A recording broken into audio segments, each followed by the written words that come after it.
Hey team, on the couch, Ged Rushton. Big week for you last week up in Wellington, talking to Aisha Verrill, and also you had an interesting chat with Farmac as well. So, yeah, good, or do you feel like you were banging your head against the brick wall a bit, or how did it go, mate? Well, it was really encouraging hoops for a start to get an audience with the Minister, which was really good. We had a few things we wanted to raise with her because in 2021, the Labor government signed up to the World Health Organization to eliminate meningitis by 2030. So we wanted to ask them what the progress was on that.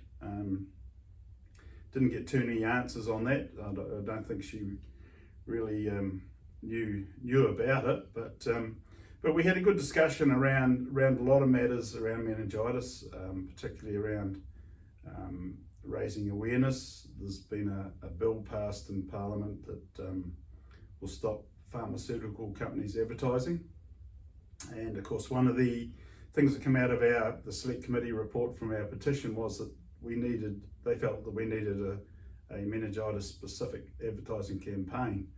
And of course, the only meningitis adverts that are on TV at the moment are funded by GSK. So we were asking him what was going to happen in that area, because we want to make sure that she's aware of the Select Committee recommendations that a specific meningitis campaign is actually launched, because that is the underlying factor in most of the cases, is simply that people are not aware that they're not protected. So I was going to ask, where's the gap? Because I can't remember the girl's name, the rugby player that's on at the moment, as she talks about kids getting vaccines. So where's the gap? Where are we missing? Well, there's a big gap in vaccinations across the board, Hoops. The child vaccination rate is sort of around that 40%. Okay.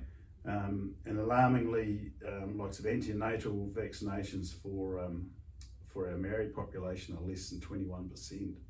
So that's really scary. So we've got to get an awareness about vaccines per se, but as I said, the Select Committee indicated that they felt there should be a specific meningitis one. So that's what we were talking to her about.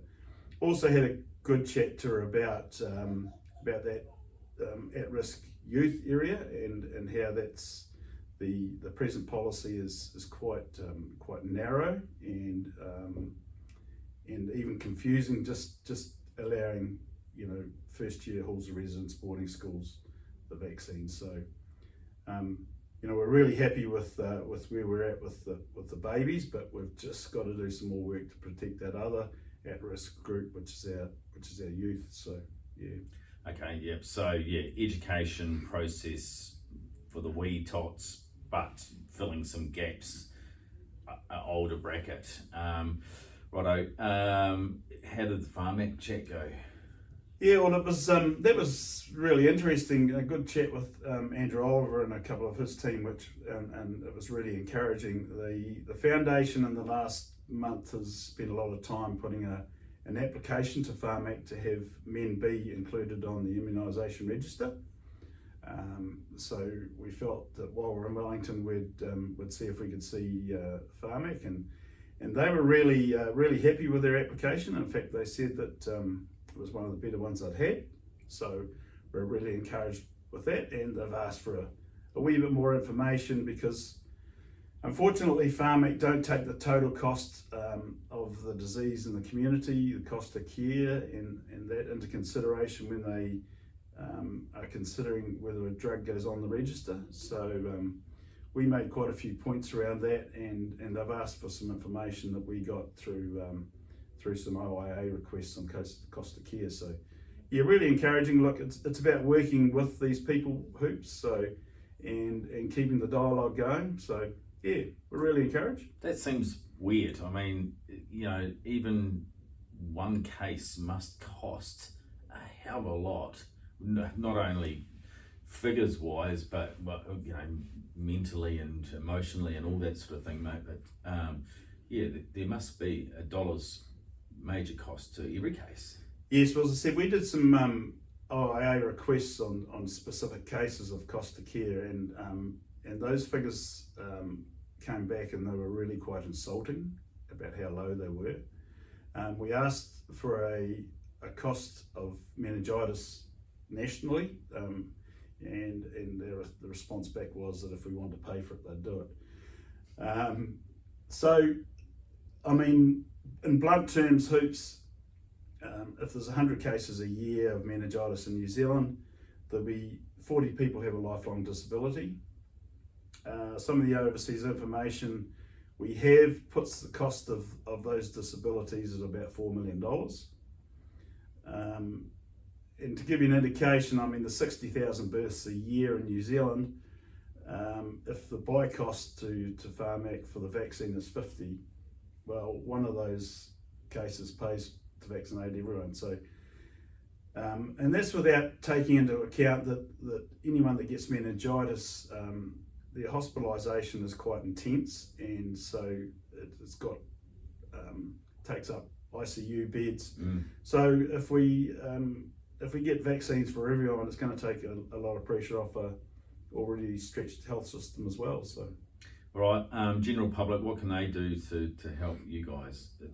Well, one of the things we really want to do is to bring it out into the open now during the election and start asking a few questions. So yeah, get out to some of the meetings and ask your candidates, you know, what their policy is on it, how we're going to protect our young people, and in particular raising awareness.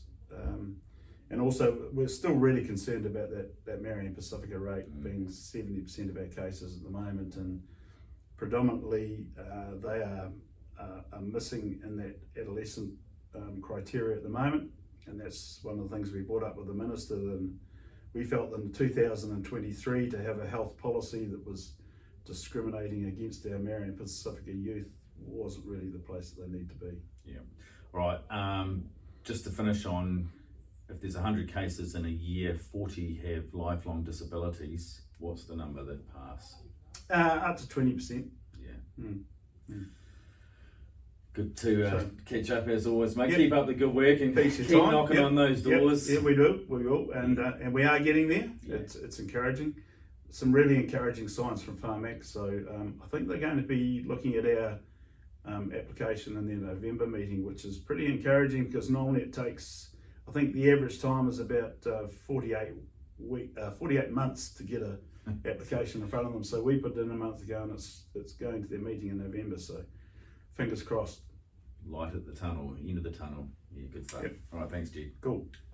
Thank you, sir.